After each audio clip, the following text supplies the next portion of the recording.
After nearly 2 decades of marriage, I chalked those late-night phone calls up to job stress. Figured it was just part of Jenna's high-pressure world. And that guy, Ethan? I assumed he was just another office buddy, part of the usual workplace chatter. That was until one company party, when I offered to hold her purse and ended up stumbling across messages that turned my whole world upside down. What happened after that? Well, let's just say it ended up being the most satisfying thing I ever did in our entire marriage. Name's Mark Holloway. I'm 47 now, and up until a short while ago, I really believed I had life all dialed in. I run 4 sports bars scattered across Fort Worth. Started with a small, rough-around-the-edges joint over in Rainy Street back in '97. From there, I hustled and grew it into a chain I could be proud of. These are the kinds of places where folks kick back, catch the game, sip a cold beer, and forget about their worries for a bit. I met Jenna when I was 28 and she was just 22. She was fresh out of college, working as a marketing coordinator for a small agency, eyes full of dreams and a fire in her belly. I was knee-deep in launching my second bar, pulling 15-hour shifts, but somehow she saw something in me worth sticking around for. Jenna wasn't just pretty, she had a spark. She could light up a room just by showing up. Sharp as they come, stunning, and driven in a way that honestly made me feel a little out of my league at first. Her laugh could lift the weight off your shoulders, and when she looked at you, really looked at you, it felt like you were the center of her world. We tied the knot 2 years later, kept it simple with a small ceremony at her place in Fort Worth. No frills, but it felt right. Jenna wanted to focus on building her career first, and I respected that. We were a team in every way. She helped map out the layout of my third location, and I was right there cheering her on when she took a leap to a bigger marketing firm. A few years into our marriage, the kids came along. First came Lily, she's 15 now, and every bit as fiery and strong-willed as her mama. Then there's Noah, 12 and already giving me hints he might take a liking to the bar business someday. Good kids, both of them. Smart, full of life, and honestly, they were the glue that kept everything holding steady for a long time. We had a rhythm, you know? Jenna handled mornings with the kids, and I dealt with the late-night side of running the bars, managing staff, handling inventory, putting out fires. Weekends were sacred. Soccer games for Lily, baseball for Noah, backyard cookouts with friends, simple stuff, but it mattered. We weren't perfect, but we made it work. Things started to shift about 2 years back, right after Jenna landed a big promotion, senior marketing director over at Langston & Associates. All of a sudden, her normal work week turned into a grind 60 hours, sometimes more. Dinner meetings, weekend conferences, business trips popping up left and right. And sure, I understood the hustle. You don't climb the ladder without putting in the work. I was proud of her. But somewhere along the way, we stopped feeling like partners and started acting more like strangers sharing the same roof and raising the same kids. The real red flags started showing about 7 months ago. Jenna began getting these late-night calls she'd take in the other room. I'd ask about them, and she'd brush me off, saying it was some last-minute client issue or a marketing emergency. You don't get the pressure I'm under, she'd say, her tone sharp, like I was poking at something sensitive. This role comes with stuff I can't just ignore. And hey, I understood demanding jobs. Running 4 bars is no picnic. There were nights I'd be out till 2 in the morning dealing with a manager who didn't show up or a customer who got too rowdy. But even then, Jenna always knew where I was and why. These calls, though, they felt different. She'd step out to the back patio or lock the bedroom door behind her.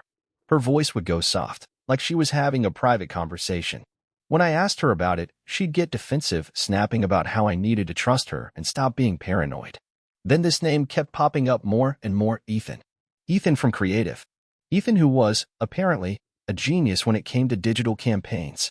Ethan who, by some coincidence, always seemed to be working the same late hours Jenna was. That's why they needed to meet up on weekends too, apparently. He's just a coworker, Mark. That's what she told me one night after I asked why Ethan was texting her at 9:15 p.m. on a Sunday. We're collaborating on the Ashford account. It's huge for the firm. I tried to believe her. I mean, isn't marriage supposed to be built on trust?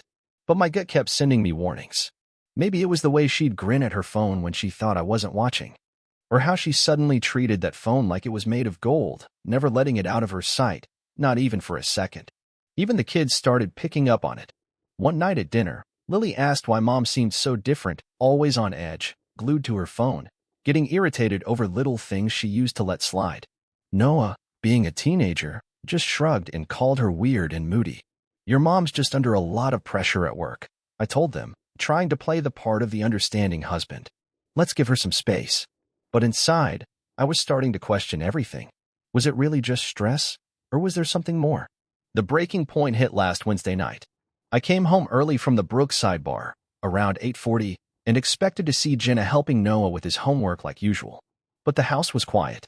Lily was in her room with her nose in a book. Noah was downstairs glued to his video game. Where's your mom? I asked Lily.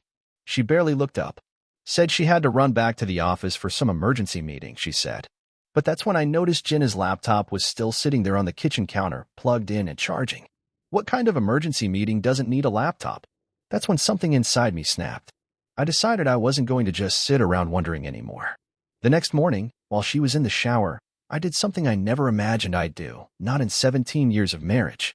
I picked up her phone and looked.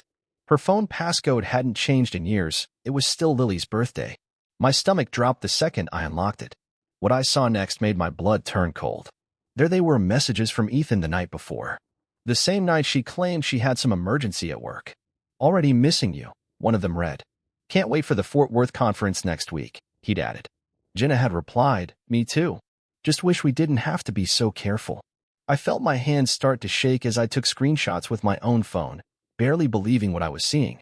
There were dozens of these texts, going back months. Private talks that crossed every line, little plans for secret meetups, hotel room bookings, made-up excuses, things no married person should be texting to anyone outside their marriage. Jenna came out of the bathroom, toweling off her hair, and found me sitting on the edge of our bed, staring at her phone. What are you doing? She snapped, her voice sharp and defensive. I think that's my question, I said as I stood up. I'm 6'2" and used to play football back in high school, and in that moment, I let every inch of that presence fill the room. Want to tell me about Ethan? Or should I just read your little love notes out loud? Her face went pale, then flushed with color like she couldn't decide if she was scared or furious. But instead of being honest, she came out swinging. How dare you go through my phone, she shouted. You had no right to violate my privacy like that. Privacy? I stepped closer, my voice low and steady. Jenna, we're married. We've got 2 kids. The idea that anything between us should be private, especially when it involves another man, is insane. It's not what it looks like, she said quickly, reaching out for the phone. Just friends, huh? I asked, holding it up, away from her. Is that why you're planning weekends away? Texting each other at midnight? Making hotel reservations like it's some undercover mission? Tears welled up in her eyes, and she tried switching gears. Mark, you're blowing this out of proportion.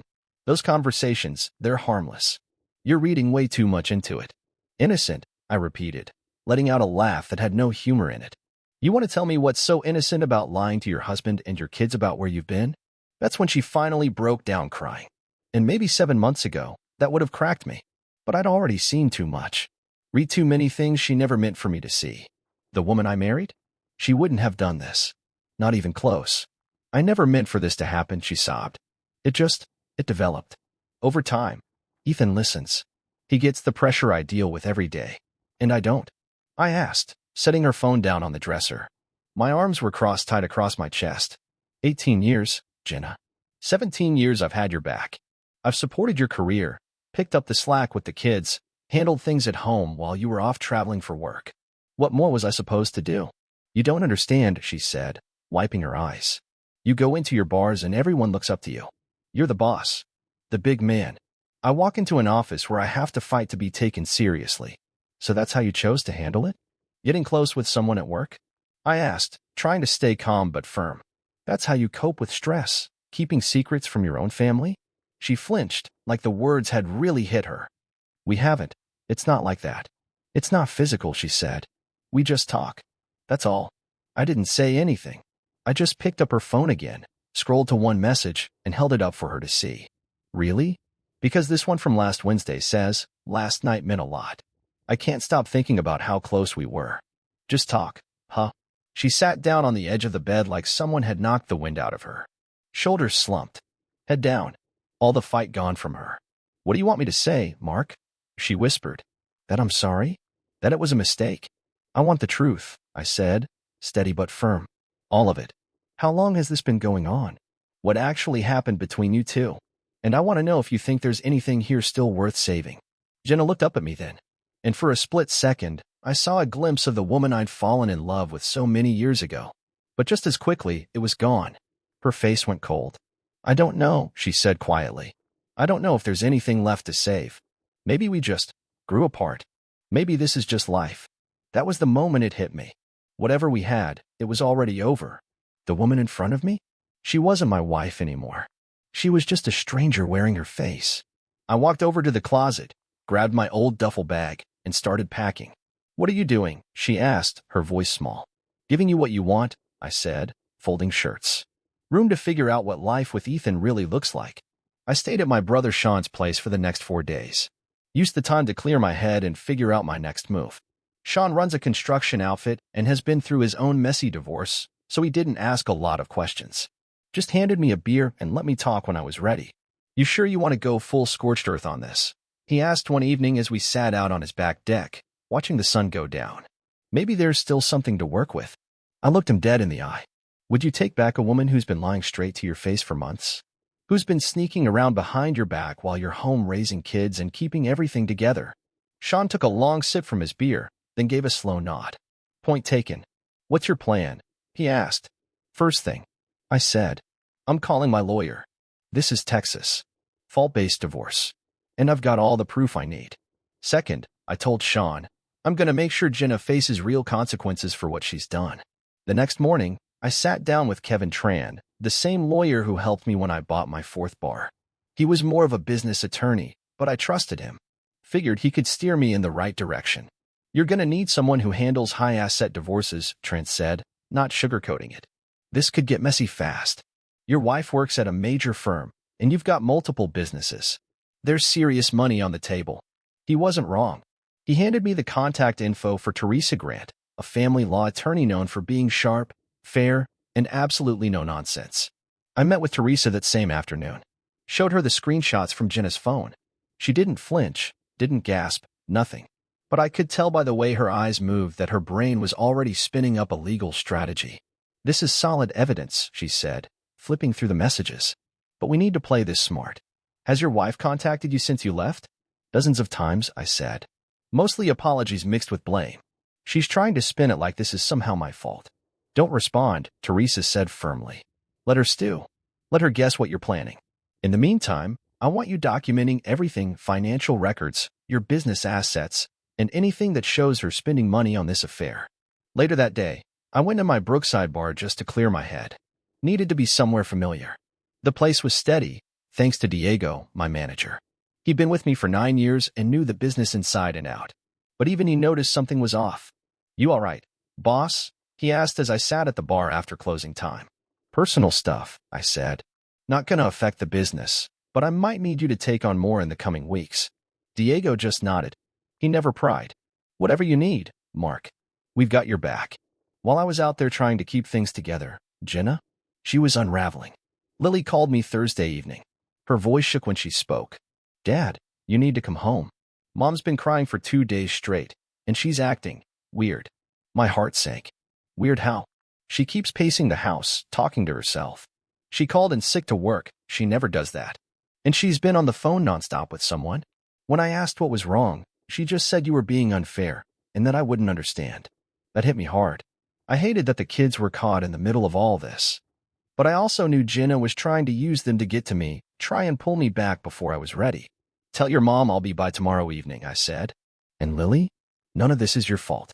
This is between me and your mom." "Are you getting divorced?" she asked quietly.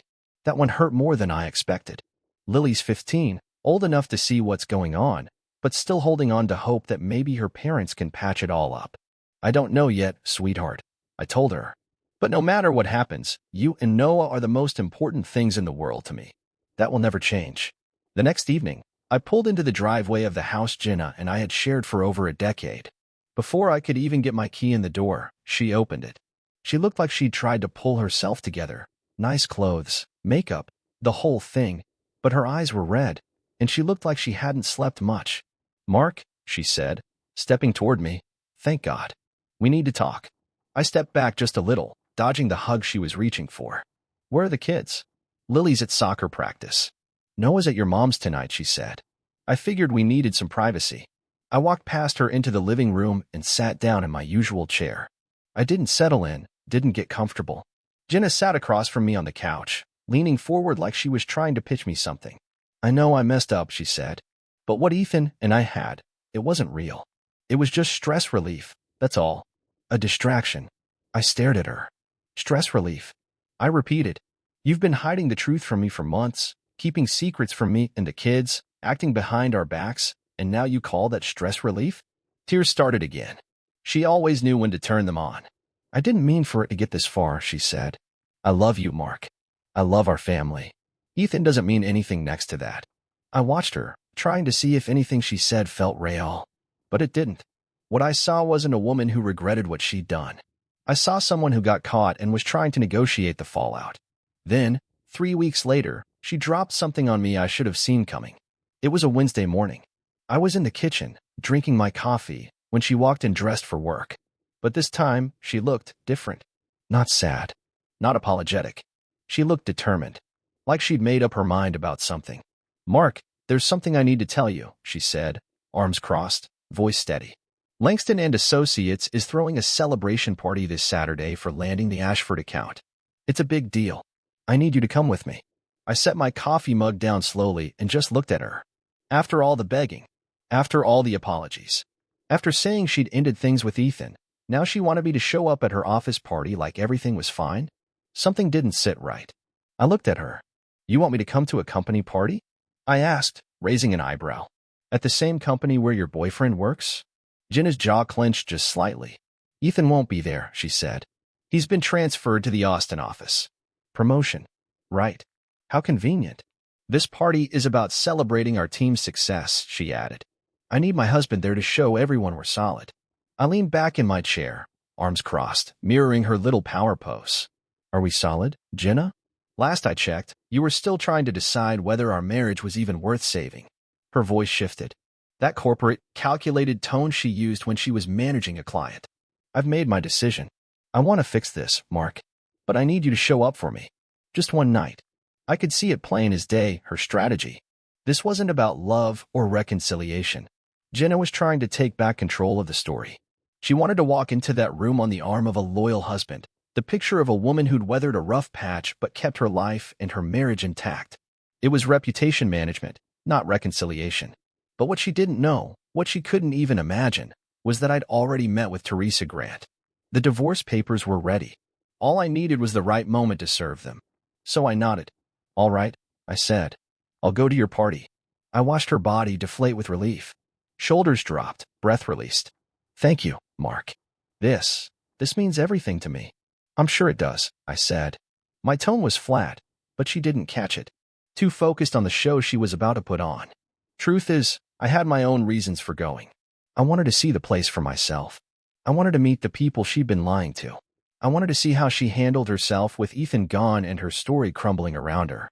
Most of all, I wanted to see her when she thought she'd successfully pulled me back in. That whole week, Jenna acted like she was prepping for the Oscars. New dress, hair appointment, nails done. She kept talking about how this party was make or break for her career. After everything that's happened, she said Friday night, slipping into her dress to try it on, I need to show people I'm stable, focused, ready for the next step. I understand, I told her, and I meant it. I understood she wasn't interested in fixing us. She was focused on fixing how she looked. I wasn't her partner anymore. I was her prop, but I let her keep thinking she was calling the shots. Because I knew Saturday night was going to be my moment. When the night finally came, she was practically vibrating with nerves. That dress she picked hugged all the right places, classy, but with just enough flash to remind people she was still in the game. She spent a full hour perfecting her makeup. How do I look? She asked, spinning in front of the mirror.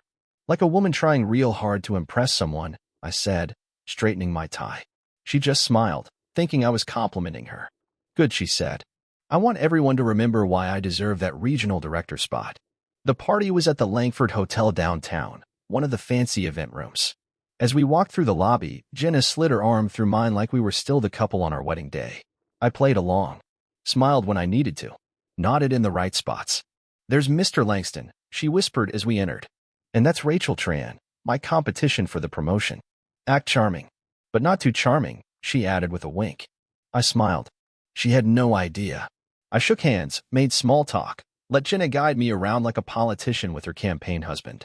Every few minutes she'd touch my arm or lean in close, just so the crowd could see how solid we were.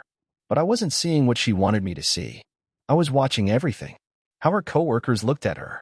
How she smiled a little too long at some of the men. How quickly she lied when someone asked how we were doing. "We're stronger than ever," she said at one point, with her hand on my chest. She didn't even blink. About an hour in, she leaned in. "I'm gonna freshen up. Hold my purse." "Sure," I said, taking the small black clutch. As soon as she was out of sight, I opened it. Her phone was right there on top. And just like I hoped, she'd gotten too comfortable. Forgot to lock it. I opened her texts. Went straight to Ethan's thread. And there it was. "Ethan, wish I could be there tonight. Hate that you have to pretend with him. Jenna, only a few more weeks. After I get the promotion, I can file for divorce and we can be together openly." My stomach turned. My blood went hot, then ice cold. She hadn't just lied. She was still lying. Still playing her little game behind my back, acting like we were fixing things, when really, she was just buying time. I took screenshots of everything. Then I looked around, grabbed a cocktail napkin from a nearby table, and pulled the pin I always kept in my jacket. On the napkin, I wrote, "Hope he was worth destroying our family for. The kids deserve honesty and someone they can truly trust." Then I slipped off my wedding ring, the one I'd worn for 17 years, and wrapped it up in the napkin with the note. I placed the ring and napkin in Jenna's purse, closed it, and set it right back on the table where she'd left it. Then I walked out. I didn't wait around for her to come back from wherever she'd really gone. Didn't need to hear the excuses or watch her pretend to be shocked. I headed straight to the valet, handed over my ticket, and drove home. About 25 minutes later, my phone lit up. "Jenna." I let it ring. Then it rang again. And again. By the time I walked through the front door, there were 12 missed calls and more than 24 text messages waiting. I didn't open a single one. I just turned the phone off and went to bed.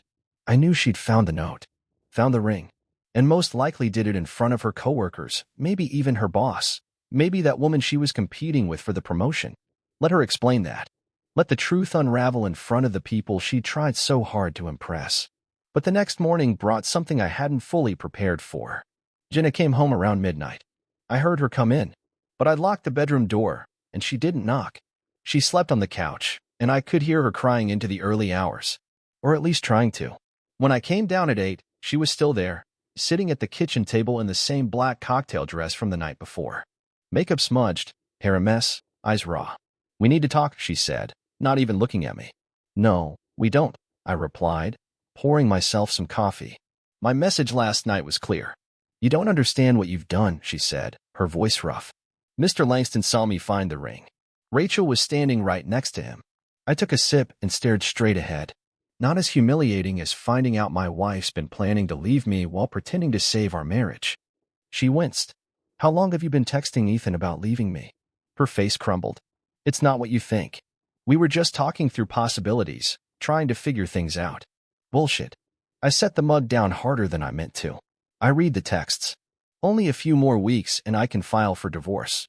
That sound like just talking to you. She stood suddenly, her chair scraping the tile. "Fine. Yes. I was thinking about leaving." Her eyes flashed. "You want to know why? You've been emotionally gone for years, Mark. When's the last time we actually talked about something that mattered?" I just looked at her, processing all the twisted logic. "So this is my fault now?" I asked. "I work 60 hours a week so this family can have what it needs. I supported every job you chased, every late meeting, every last-minute business trip." I shook my head slowly. "And now somehow this is my fault, after everything you did behind my back?" "You don't get it," she said, wiping at her face. "Ethan listens to me. He understands the pressure I'm under. And I don't." I cut in. "When's the last time you came home and looked me in the eye without your face buried in your phone? When's the last time you started a conversation without it being about work or how tired you were?" I stepped back. "You've been gone for 2 years, Jenna. Don't pretend this just happened." She opened her mouth, but I kept going. "You weren't honest. You hid things.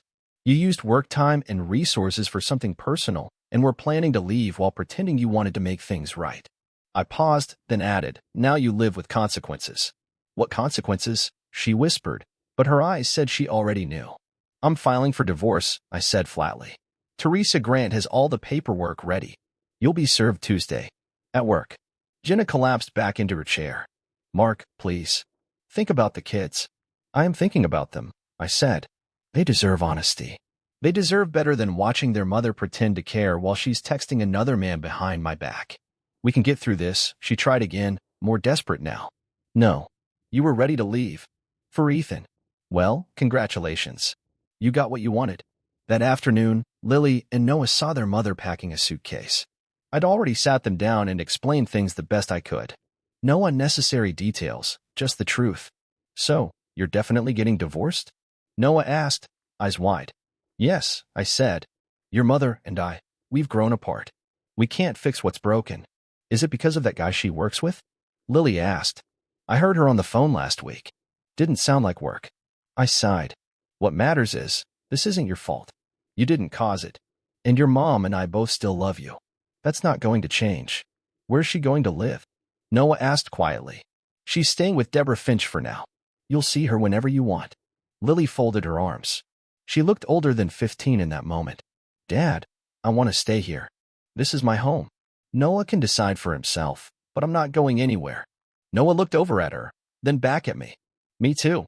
You don't have to decide now, I said. You've got time. We're sure, Lily said. Mom messed up our family. Why should we leave our home because she made mistakes? 5 months later, I was sitting in Teresa Grant's office, flipping through the final divorce agreement. She delivered exactly what she promised. The judge wasn't sympathetic, Teresa told me, sliding the final documents across her desk. Misusing finances and breaking trust in a marriage doesn't exactly earn any favors. The numbers were better than I expected.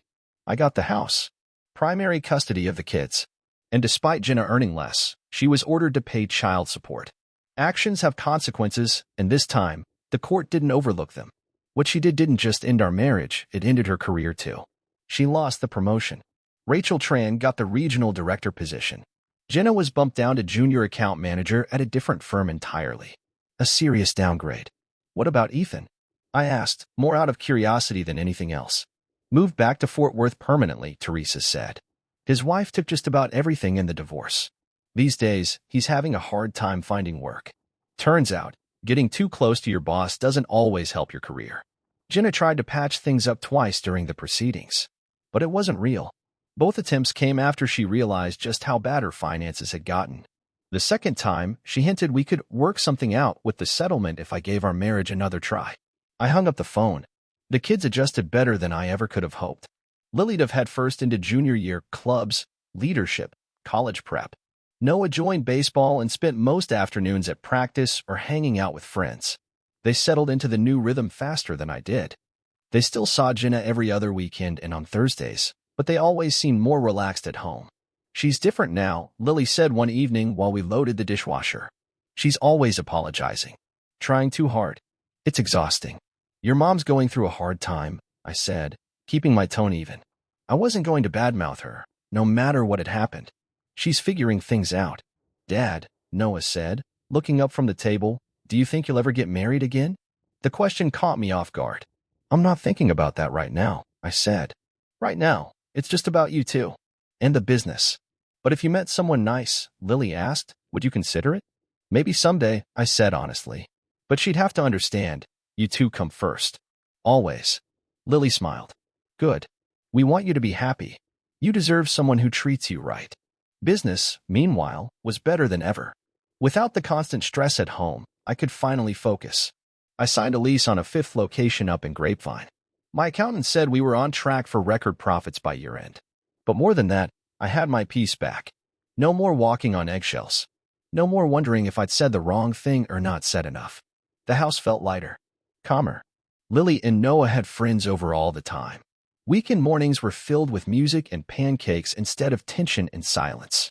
I even picked up golf again, something I'd given up years ago when Jenna said it took too much time away from family activities, most of which she was usually too busy to attend anyway. Sean and a couple of old buddies and I hit the course most Saturdays now. And then, 9 months after the divorce was finalized, something unexpected happened. I was closing up the Brookside bar one evening when Diego, one of the bartenders, walked over with a grin. Boss, he said, someone wants to buy you a drink. He nodded toward the bar. I looked up, and saw Nina Delgado. She was a single mom I'd met at one of Lily's soccer tournaments. Her daughter played on the same team. We'd shared a few friendly conversations on the sidelines. She was sharp, warm, with a laugh that didn't feel forced or calculated. "Hi, Mark," she said when I walked over. "Hope you don't mind me stopping by. Lily mentioned you'd be here late, and I figured you might appreciate a little conversation that doesn't involve teenage drama." I smiled, really smiled, for the first time in a long while. "I'd like that," I said. "Let me buy you that drink." We talked for hours. Nothing heavy. Just two people with some history behind them and no rush to prove anything. And as we laughed over beer and shared stories about kids, work, and everything in between, something clicked. Jenna had actually done me a favor. She forced me to rebuild everything on my own terms. She gave me the push I needed to find myself again, outside a marriage that had quietly drained the joy from both of us. Now, at 48, I had my footing. Financially secure. Raising two amazing kids who respected me. Running a business I was proud of. Surrounded by friends who stuck by me. And for the first time in years, I wasn't just surviving, I was hopeful. Jenna could keep Ethan. Or whoever came next. I had everything I truly needed. And I was finally free to find everything I'd always wanted.